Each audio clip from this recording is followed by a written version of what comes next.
Hi everyone, I hope आप सब लोग अच्छे हैं। आज इस टॉपिक पे हम लोग बात करने वाले हैं, मेरे साथ है डॉक्टर स्वर्णा, कि फिटनेस में जो अल्टीमेट डिग्री है पीएचडी, वो कैसे ले। बहुत सारे लोग हैं जो लिख देते हैं परस्यूइंग, जो बोल देते हैं पीएचडी है। इतना आसान नहीं है पीएचडी होना। आज we have doctor Swarna with us, she is a technical officer at Classic Fitness academy.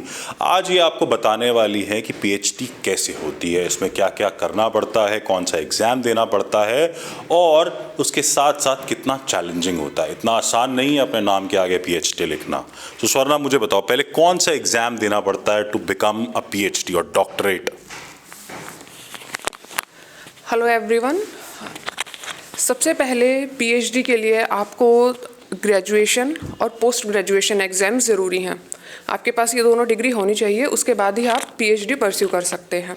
Graduation for example अगर आपको साइंस स्ट्रीम में जाना है तो आपको लाइफ साइंस से ग्रेजुएशन करना पड़ेगा और पोस्ट ग्रेजुएशन आपको करना पड़ेगा किसी पर्टिकुलर सब्जेक्ट में। फॉर एग्जांपल मेरा माइक्रोबायोलॉजी सब्जेक्ट था जिससे मैंने अपना पीजी किया है।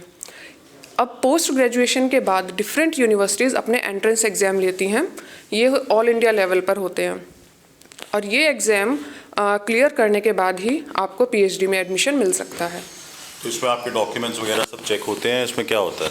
यस सर, सारे डॉक्यूमेंट्स वेरीफाई होते हैं एंट्रेंस एग्ज़ाम होने के बाद। उसके बाद फिर ओरिएंटेशन रखा जाता है। ठीक है, उसके बाद आप एडमिशन लेते हो, फिर क्या होता है? फिर उसके बाद एडमिशन लेने के बाद ओरिएंटेशन एक प्रोग्राम होता है जिसमें हमें कोर्सेज़ के बारे में बताते हैं कि आपका कैसे कैसे सब्जेक्ट रहेगा 1 साल के लिए, और उसके बाद आपकी लैब डिसाइड होती हैं कि आपको कौन से एरिया में वर्क करना है, उसके अकॉर्डिंग आपको लैब मिल जाती है। अच्छा, चलो जैसे आपने किया पीएचडी कर लिया, इसमें कुछ स्टाइपेंड भी मिलता है? यस सर, हर यूनिवर्सिटी डिफरेंट लेवल पे स्टाइफंड अपने अकॉर्डिंग टू फंड प्रोवाइड करती है। फॉर एग्जांपल मैंने ICAR national dairy research institute Karnal से अपना पीएचडी किया है और मुझे उस वक्त 2010 में 10,000 पर मंथ स्टाइफंड मिलता था। और कितना टाइम लग गया लगभग पीएचडी करने में? बेसिकली देखा जाए तो 5 से 7 साल पीएचडी के लिए होते हैं, पर अगर आप पंक्चुअलिटी और डिसिप्लिन के साथ इसे करते हैं तो आप इसे 4 to 4.5 ईयर्स में कंप्लीट कर लें। मतलब if I am not wrong 3 से 4 साल की बैचलर्स, 2 साल की मास्टर्स और उसके बाद 5 साल ही, मतलब 11 साल की पढ़ाई। देख रहे हो, 11 साल की पढ़ाई के बाद पीएचडी मिलती है। सिर्फ कोई बोल देता है कि मैंने पीएचडी कर रहा हूँ या मैंने करी है, तो इतना आसान नहीं होता मेरे भाई। पहले पूछते हैं कि क्यों एक आदमी पीएचडी लगा सकता है। अब उसके बाद सबसे इम्पोर्टेंट जो चीज़ होती है, मेरे को जहाँ तक मुझे पता है, कि टॉपिक पिक करना होता है, तो वो कैसे रहता है? टॉपिक डिसाइड करने में सबसे ज़्यादा जो हेल्प करते हैं वो आपको आपके इंस्टीट्यूट के जो साइंटिस्ट हैं वो हेल्प करते हैं। फॉर एग्जांपल आपका इंटरेस्ट एरिया है फैट्स, तो उस इंस्टीट्यूट में या उस यूनिवर्सिटी में एक पर्टिकुलर साइंटिस्ट या गाइड ऐसा होगा जो उस एरिया में वर्क कर रहा होगा, तो आप वहाँ उनसे रिक्वेस्ट कर सकते हैं या इंस्टीट्यूट से रिक्वेस्ट कर सकते हैं कि मुझे वो लैब प्रोवाइड की जाए, तो आप उस एरिया में अपना काम शुरू कर सकते हैं। अपने टॉपिक के बारे में, तो आपने अपना टॉपिक जो चूज़ किया वो क्यों चूज़ किया, कैसे चूज़ किया? मेरा पीएचडी का रिसर्च वर्क था ओमेगा 3 फैटी एसिड्स पर। ओमेगा 3 फैट्स के बारे में सभी को पता है, पर सबसे नई बात जो थी कि हमारे जो लैक्टोबैसिलाई होते हैं, मीन्स जो फर्मेंटेड फूड प्रोडक्ट में हमारे माइक्रो ऑर्गेनिज्म होते हैं, वो भी ओमेगा 3 फैट्स को प्रोड्यूस कर सकते हैं अगर उन्हें रॉ मटेरियल प्रोवाइड किया जाए। ऐसा ऑल ओवर द ग्लोब सिर्फ 4 या 5 लैब्स में ही हो रहा था, पर इंडिया से ये फर्स्ट रिपोर्टेड रिसर्च थी। I have one international research paper also, और इंडिया से ये फर्स्ट रिपोर्टेड रिसर्च है, इसीलिए ये ज़्यादा इम्पोर्टेंट भी हो जाती है। 7 बिलियन लोगों में 5 या 6 रिसर्च हो रही हैं। समझ रहे हो कितना इंपॉर्टेंट है पीएचडी? सिर्फ बोलना कि पीएचडी में एडमिशन ले लिया is not the right thing. You have to do the effort. So if I am not wrong, आपने अपनी एनिमल स्टडी की थी, तो उसके लिए आपको क्या करना पड़ता था? एनिमल स्टडी में सबसे पहले हमें थोड़ा सा प्रैक्टिस हैंड दिया जाता था जो हम अपने सीनियर्स के साथ करते थे उनके एनिमल वर्क में। उसके बाद फिर हमें एक एथिकल कमेटी के प्रॉपर चैनल के बाद, सारा परमिशन के बाद ही हमें एनिमल्स अलॉट होते थे एनिमल स्टडीज़ के लिए। मेरे पास 2 एनिमल स्टडीज़ थी जिसमें मैंने ऑलमोस्ट 400 एल्बिनो माइस पर रिसर्च किया है।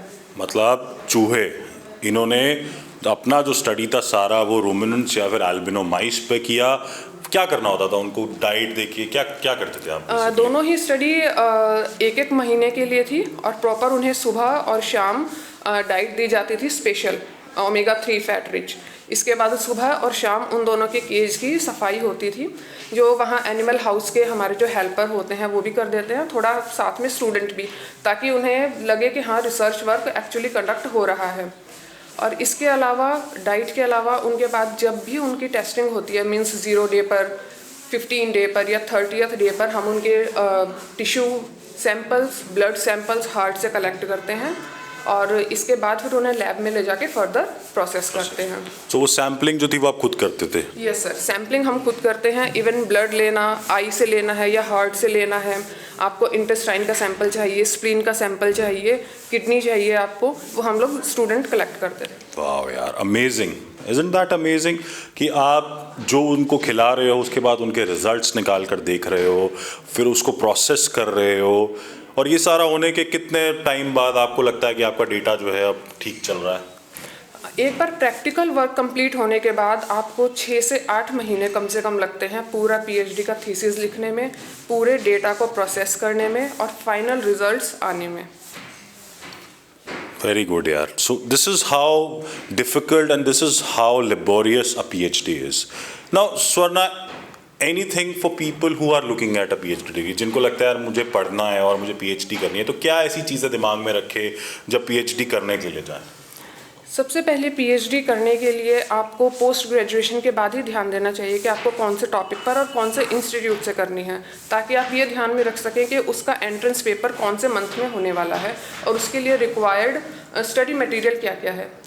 इसके बाद जब पीएचडी में एडमिशन हो जाता है और उनके कोर्स वर्क के बाद आपको ज़रूरी है कि आप डिसिप्लिन रहें।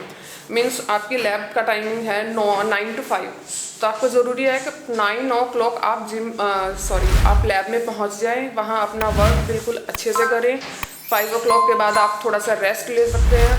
हर यूनिवर्सिटी में और इंस्टीट्यूट में अलाउड होता है कि आप डिनर के बाद भी लैब में काम कर सकते हैं। तो अप टू 11-12 आप अपना काम करें, रिसर्च पेपर्स पढ़ें, फर्दर नेक्स्ट डे के लिए आप अपना प्लान शेड्यूल करें और इसके अकॉर्डिंग वर्क करेंगे तो ठीक से 4 to 5 years में ये कंप्लीट हो जाएगी। Excellent, yaar.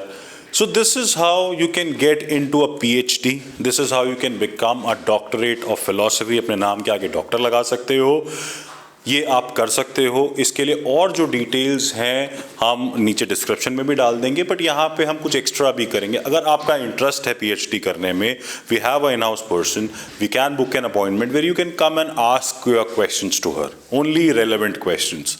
तो आप नीचे दिए गए ईमेल आईडी पे एक मेल कीजिए and we'll get back to you with the answers for all the questions. So I hope our thing is clear. अब कोई भी बोलेगा पीएचडी करना इतना आसान नहीं है। Thank you.